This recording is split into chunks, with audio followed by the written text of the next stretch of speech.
So we're sitting up here with one of the hottest producers in Greenville, Mississippi, as of right now, and of course, we just gonna put him in. Halo, how's it been going? Man, I've been doing all right.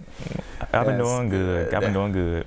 That's good. So we're gonna jump right into it, and we're gonna say, why do they call you Halo? Well, I was in school, and so I was like, it was me and my buddies. They were like, man, you should be a rapper or something. I was like, I don't really know, cause at the time I was like not really sure what I wanted to be around that time. So basically, my friends was like, okay, we just gonna name some names. They said, Nalo. I was like, They were like, Halo. I was like, that sounds good. So I was like, cause Halo can mean like a variety of things, So okay, so what can you name a couple of things? When you say variety, like just give me two examples. Like basically, I'm always lucky, and plus I feel like I have a guardian angel always looking over me, Okay, I like that, and I like that. And of course, if anybody doesn't know, everybody already knows that this is, I call him my apprentice. I haven't taught him everything when it comes to music producing, nothing like that. I just figured that he'd have somebody that can just me being an older person, and just I could show him a couple things in the music end, but like keep his pretty much keep your nose clean, man. Yeah, that's what I really do that for, and not get you in a lot of trouble, man. Just kind of make sure you kind of stay on the right path. I don't do it as enough as I should, but I do it just enough where I let you choose your life and your decisions. So but jumping back into this interview, I just want to say, what makes good music to you? What's make good music? Like be more specific. I thought you said Pacific. What makes good music to your ears? To my what makes ears. a good music? What makes a good song? Well, I'm an R&B engineer, sort of, but I dabble in trap music too.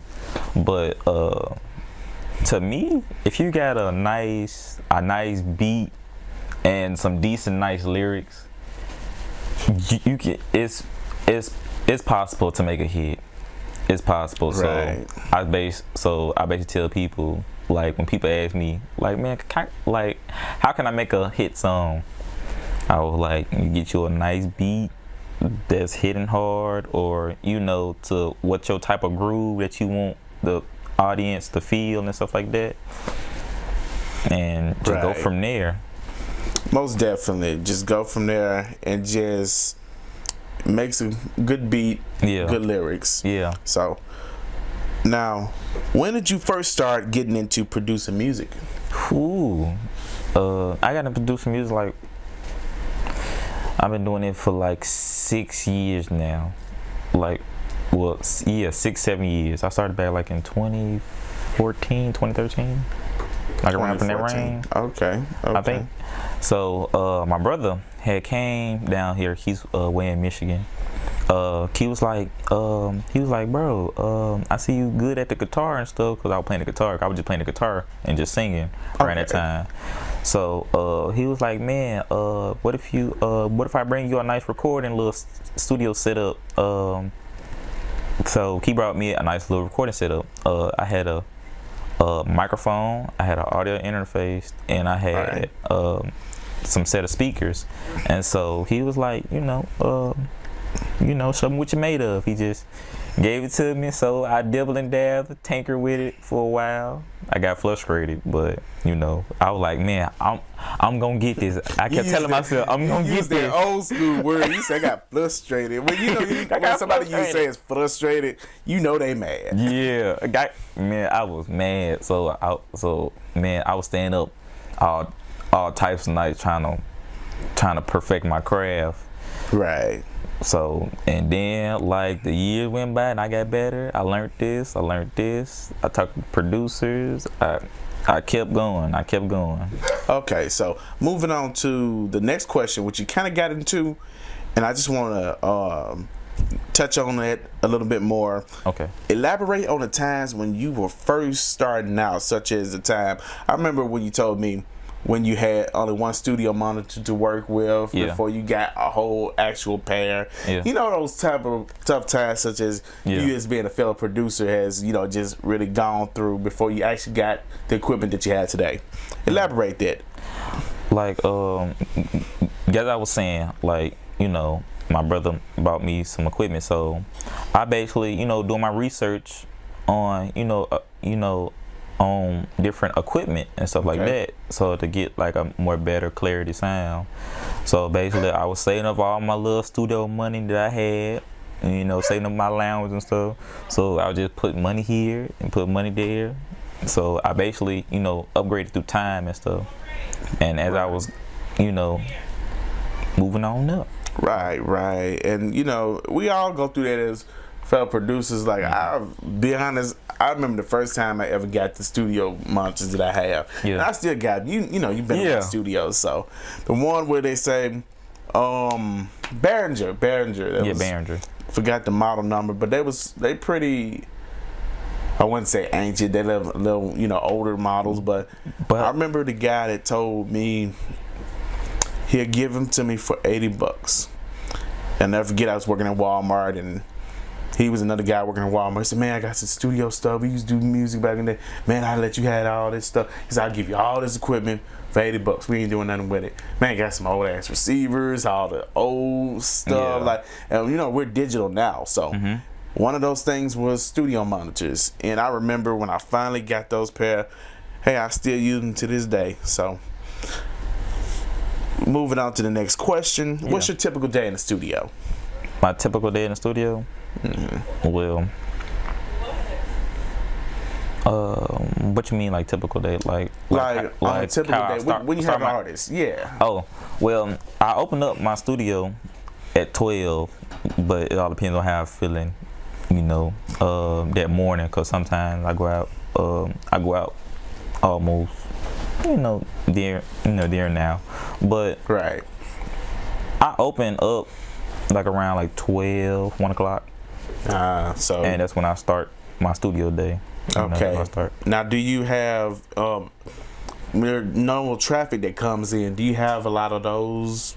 You know, like certain artists, is any specific artists that you have the most more than others? Yeah, I have like my day-to-day studio clients, and I have like my once a week clients, and I have my, you know, I have certain people.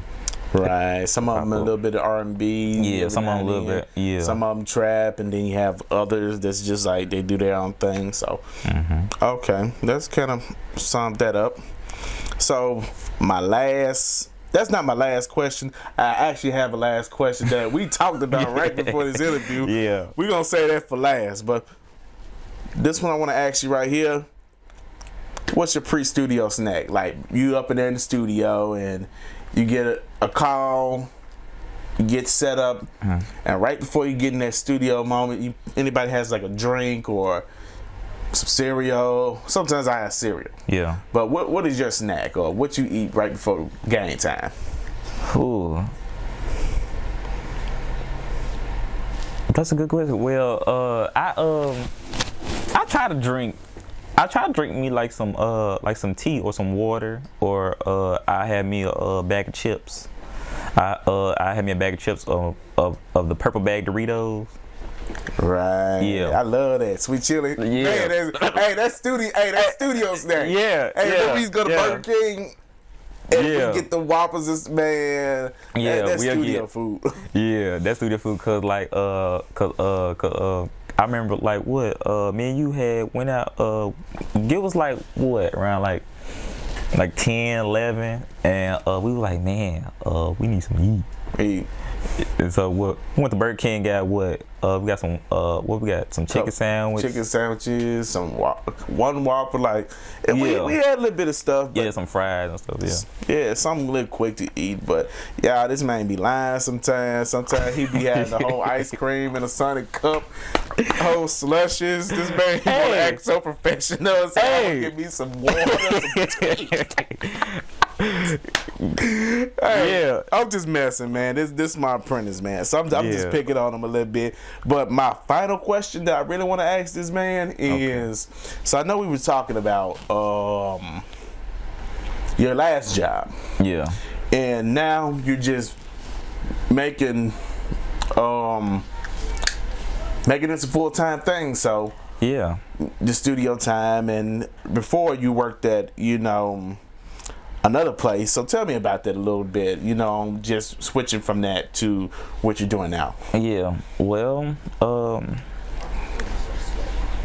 I really had got into like a little altercation with my boss. So basically, I had told them I had wanted Saturday off because I be, still got my little hustle with my studio. And I be working at the junkyard sometimes. Yeah. So I told them that, and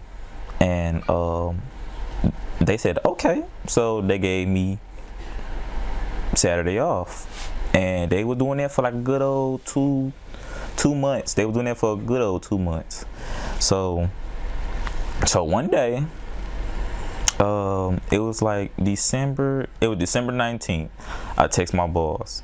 I said, hi, I see that y'all put me on the schedule for Saturday. I usually have Saturday off. And so she was like, either you can come in or you can lose your job. You knew that before. Well, she said, you seen the schedule before you left the other day. Well, I was like, okay. So I was like, adios. I was like, bye. You dipped out. Like, oh man, I got you. Cause like now, because like now, I'm making the money. Right. I'm making the money off my studio that I can just finally just get up. Don't mind doing what I love to do, and that's making music. So I just get up and just make music.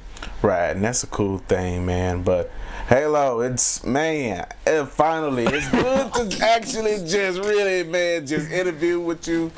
And I really enjoyed it. I love picking on you a little bit and everything. But we're going to make it do what it do.